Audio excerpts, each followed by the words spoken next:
Assalamu alaikum rahmatullahi wa barakatuh. Wa alaikum assalam wa rahmatullahi wa So barakatuh. I did say we're going to bring you back, didn't we? So alhamdulillah, we have you back for another podcast, brother Ismail. We spoke about, last time we spoke about, the BAFTA winning documentary that you did for Channel 4. And we spoke a little bit about the perspective of how you did the documentary, and you growing up as a child as well. But what we wanted to really speak about today is let's Your story. your story. How was growing up like as a child in Palestine, and how did you end up becoming a BAFTA winner? Because it's like there's a very big difference, mashallah. So Just for context, how many Palestinians have won the BAFTA? you're the first Maybe the Palestinian. first. Exactly. So Does that alhamdulillah. register? Does that register in your I'll head? tell- No, still. how many people from the Middle East have won the BAFTA? There's a Oh, question. That's big. something we know. Cool. So Yeah. mashallah. Okay. Well, at the beginning, I'd say like it was like a different experience for me, not realizing the surrounding environment. You need to be active all the time to meet the requirements, the essential necessities for your family. Um, During your journey, you meet many international journalists at your place due to the violence that you have. So you have like let's say a group of journalists will pay you a visit every other days to for a coverage to do a reportage or some stories, because in my work let's say in my place, in my environment, every day there is a new story to be told. So yeah, I had to work hard. I met the journalist director who's very decent. At some point I have helped them to meet the families, to introduce them to the character and engage them more with the community, because it's really difficult to work in an environment where it's not expected. The violence in it is not expected enough to encounter. So I was I met him. I did the work, and everything was done. And I started to like this kind of the journalistic work. I never intended to become a journalist. Never, because I really wanted to have a good life, have start a family in a safe place, and have a normal job away from noise. But when you are in environment where you meet different peoples, building relations, maximizing your relationship is more like really good, and it comes out of for benefits in the future as well. So it was a kind of unique experience that I went through. Yeah. What was school like when you were young, growing up? As for the school, um, I grew up studying hard. I was taught in a private school, let's say, which is rare. So I was in a camp because my parents technically want to send me to uh, to a place where I can peacefully receive the education. Yeah. Okay. So but I was socially blended with the community, with the Palestinian children, and they were friends to me, and I knew exactly what school to them meant like. Yeah.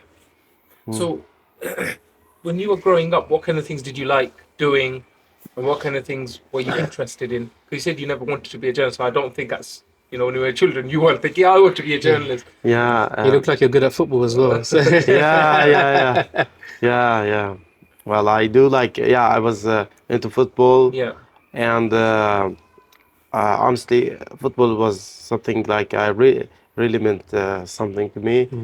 And also, I was like, I wasn't aware enough to realize other good things.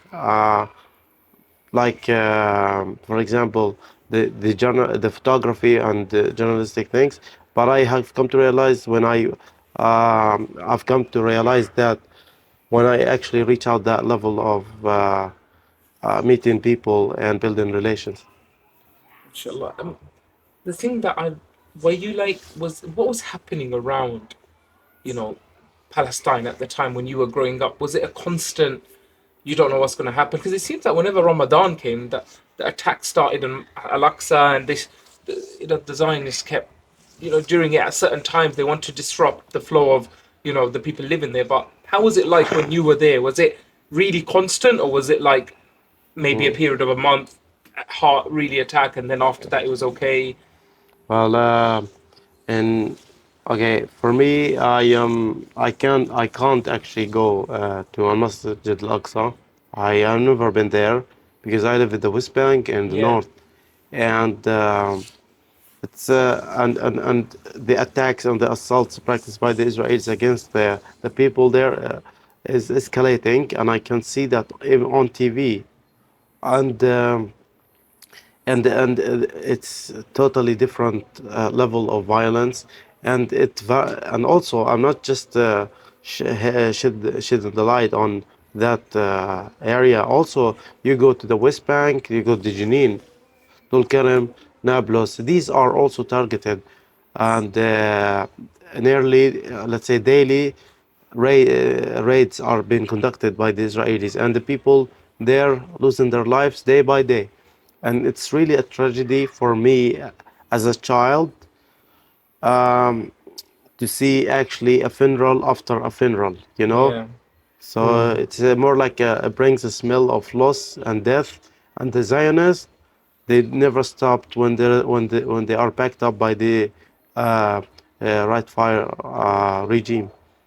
Yeah, it's more like an occupation. I think it just goes to show how fortunate, we were talking about it, how fortunate we are in the Yeah. West to just have like a life that's just, because brother Ismail has come and he's seeing all these things for the first time. Yeah. Like the brother was saying that's hosting you, that you're seeing bridges, you're seeing these for the first time. We just see them and don't even say We take them for Alhamdulillah. granted, We take yeah. it for so much granted. So, it's very interesting. It shows how fortunate we are. Yeah. But Alhamdulillah, we do have our own tests and tribulations, but we need to help out everyone, inshallah, as much as possible. Alhamdulillah. So this is the first time you've been on a plane. Yeah. How was that? Yeah, well, it was a very unique experience, honestly. First time on the plane, everyone with my family members told me, you will get scared at the beginning, don't worry. Did you get scared? No, not really. It was very excited. I was Oh. very excited, actually. Yeah. And I really enjoyed the journey because it is the first, and I was afraid to be the last. Oh, So, okay. yeah. Yeah. You gotta enjoy what it is. Yeah. So where did you fly from? Where, As a Palestinians, we're not allowed to go to Tel Aviv. Okay. So we go all the way out to Jordan. that's a long drive. Oh, so you have to go to Jordan and fly from Jordan. Yeah. Oh. And unfortunately, I had my plans on a schedule to arrive at certain timing. I was stopped by checkpoint. Yeah. I waited more than I needed to. So They do that for people coming into Yeah. Al-Aqsa as well. yeah. though. Oh, Yeah. There's a they lot do. of people that just get Yeah. questioned for hours and hours for no reason. But the brother's gonna test it, but like when I went in my experience in February, Yeah. you go there and they see your name, they see that I'm brown and stuff like that, and everyone else Yeah, is brown, scanning. and they make you sit to the side, and then they take your passport. And I remember asking one of the border control, I was like, so people warned me, they told me that you're going to be stopped for a long time, and so I was like, so how long am I going to be waiting for? And she looked at me, and she laughed. So over there, and I was like, I know I'm going to be here for a long time. So I sat there with the rest of the group sitting on the floor. We expected to be there for about 8-9 hours. They told us beforehand, just prepared. Alhamdulillah, we got out, I think, after 6 hours, which our tour guide at the That's quite time decent, saying, actually, which was one of the quickest times that he's actually experienced. Also We sat on the floor, Wow. but they came, they asked us questions like, what are you doing here? What do you think of Israel? Like they told you to delete your social media and stuff before you go there Yeah, as I heard well. that as well. Delete any Palestinian numbers you have on your phone. Oh, seriously? Yeah. So it's very hard. And the reason why they make it hard is because they want you to go back home and tell them, don't go to Palestine because it's so hard to get through. No, You're not going to yeah. enjoy it because they don't want us visiting. Yeah. That's why they do it. So and obviously I went through Tel Aviv, but you went through Jordan, which is a very long drive. It is. It was, يعني. Yeah. So yeah, and everything used to be planned, but you can't. You never. Okay, we said you live day by day.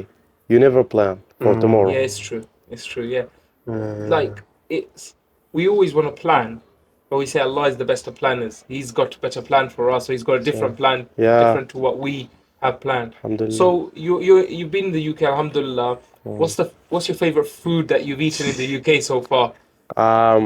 Well, honestly, the English breakfast was amazing. Interesting. Yeah. So Yeah. what was in the English breakfast? Let's see if it is an English breakfast and not some I'm not sure if it was. Pakistani one. Yeah.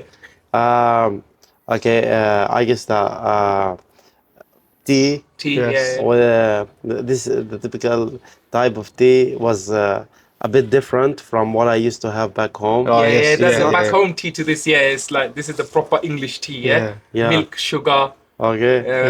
with the tea leaf. Yeah, Yeah, I guess that there is something called beans. No. yes. So Yeah. beans, He discovered beans is, beans. like a mashallah. saucy kind Yeah, of thing. Yeah, it was nice, and yeah. So I had it very quick. But then I left because at some point I was going here and there, but it was pretty quite tasty. I mean, because honestly, I really wanted to, experience new things. Yes, Yeah. of course. Yeah, you're coming to a new country for the first Yeah. time. You wanna.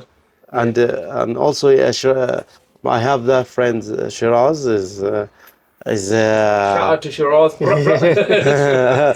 Well, I reward him. He's, yeah, he's looking after you. Yeah. yeah, I mean, he's taking care of me more Yeah. than Yeah. I expected. I mean, that's he's very, very, very generous. I mean, unbelievable. This guy. I mean, I'm blessed to meet him. Yeah. No, yeah. mashallah, alhamdulillah. I'm sure he's also blessed to meet you, alhamdulillah.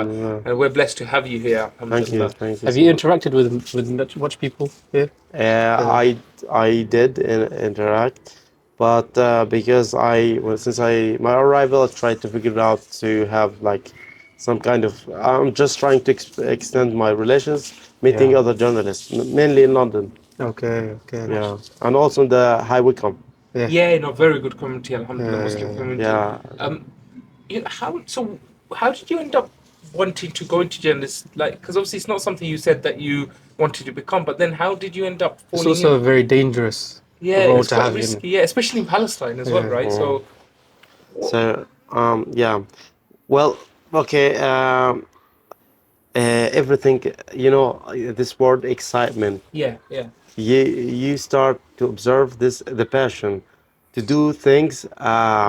It's more like you are in a movie, in a film. You try to survive, and the nature of my living was more like in a survival mode. So okay. every time you survive every day. You have like that excitement in you as a person to become something, to survive. Live it every day, and surviving every day. It's the word excitement. Like I do like it. Okay, so you're excited by it, or mashallah. Yes. Are you good at it? I mean, this proves that you're really mashallah. But are there any things you learned from journalism that you can maybe impart to our viewers that want to pursue journalism? Yeah, I learned a lot. Yeah. You learn history whenever you go to a certain place. You study its history, what the place went through back in the days, because history plays a main role of how things are shaped nowadays, let's say. So also you meet new people. Will actually cheer your heart up to look at things in different sides and different visions, religiously, politically, historically, and will actually make you aware of the world that we are living today. Yeah. Did you have any inspiration? Any journalist that really inspired you? Honestly, yeah. I mean, yes. I would love to become later on a writer. Oh, wow. Mashallah. Okay, what do you want to write about? about different stories across the world. Yeah. It doesn't have to be in a word. Yeah. So some things that may attract the reader to read. MashaAllah. Have you started writing anything? Yeah. Not really, because many ideas are running in mind. Maybe you Yeah. could write about your journey to the UK and how that is. From Janine to Luton. From Janine to That'd be a how good, that'd did be a good book How did title. the bro end up to Luton? Luton Yeah. is not somewhere you end up from Janine, is it? Did you hear much about Luton? And, do they have a football team? Yes. Yeah, okay. the story of the Luton football team. It's not good. If you asked us 2 years ago, we'd have proudly said yeah, because they were in the top Premier League division. But now they're 2 divisions below in 2 years. Wow. So it's really fall to grace. But alhamdulillah, as life is up and down, isn't it? So Do you guys watch the Premier League? Yeah, part of us, like we do actually. do you have a team that you support? Yeah, but you want like Liverpool. Oh. Yeah, okay, get him out. I don't understand. I think that's really bad. The worst thing that has happened is that, that they won the league this year, so you're happy, mashallah. So like things like that in for children, is it things that give them hope in Palestine, or do they create their own hope? Are they like they just alhamdulillah, they just seem like such blessed. You guys seem like you're just enjoying yourself in such difficult conditions. How is this possible? I don't understand. What makes you guys be so? Of course, iman and everything is there, but We have like, despite what we are going through, we stay because we feel like it's a part of our duty to stay religiously. Also, we have different environments that we enjoy to go to, despite these things. It's small, but it means something to us. We have a stadium, small stadium. oh, do you? Wow. Yes, in the camp nearby, Yeah. we have like a small, great stadium where actually people would go to express their own stressful. Wow, that's thing. amazing. Yeah, I mean, I would.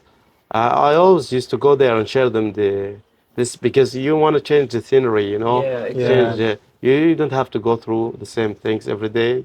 You need to look for, the bright sides of Yeah, it's true. among this. Yeah. Amongst all the darkness, you need to find the bright spots. Yeah, mashallah. Is there anything you missed the most from Janine being in the UK? Are you homesick? My family. Yeah. Of course. My family, yeah. Yeah. Mashallah, yeah. But apart from that, you don't Nothing. No, because nothing is left. Yeah. Yeah, subhanallah. So, how do you guys? I just wanted to touch quickly before that. The way he said that, I don't think we truly understand how deep what he just said was. There's nothing left Yeah. for us. No, I was about to say actually that's a good point, Faiaz, because how do they rebuild constantly because it's always there's nothing left.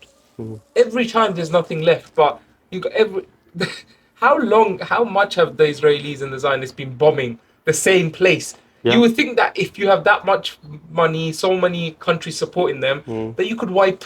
It should be easy, right? Yeah. When you look at it. Yeah. Of course, all from Allah subhanahu wa ta'ala, but how they keep rebuilding. This- Subhanallah, and then you rebuild, they push it out, you rebuild it. How? How is this possible? It is in the word itself, Janine. Janine means infant.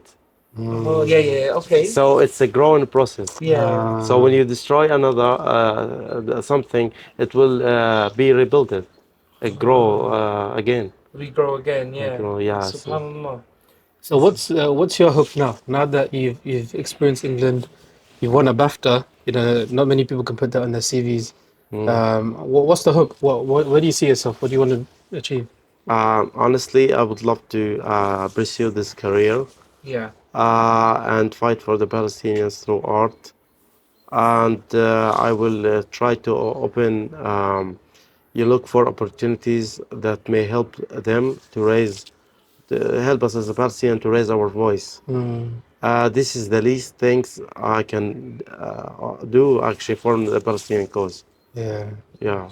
Yeah, no, you've definitely raised your voice because, as I said, this is, mashallah, a Alhamdulillah. massive accolade all from Allah subhanahu wa ta'ala. And, this is a big thing. Yeah. And inshallah, if we can help by spreading the word a little bit through SalaamSeeker, just to show and we get our viewers, inshallah, they will also raise the awareness. Maybe we'll put the link to the documentary. People watch it as well. Alhamdulillah, so that should help. But And I think it's important to note that you've had your inspirations, but now, alhamdulillah, you've become an inspiration. Yeah. And now you have had some responsibility. Because now the kids back in There's- Janina at home, they're gonna look up to you. They're and be like, I want to win a BAFTA now. I go with the Ismail, BAFTA. I was cousin Ismail. I want to be like Ismail. There's people like, mashallah, that even in this country, Yeah, if you can go through all that adversity Yeah. and win something as Yeah. big as this, subhanallah, it's your source of inspiration now.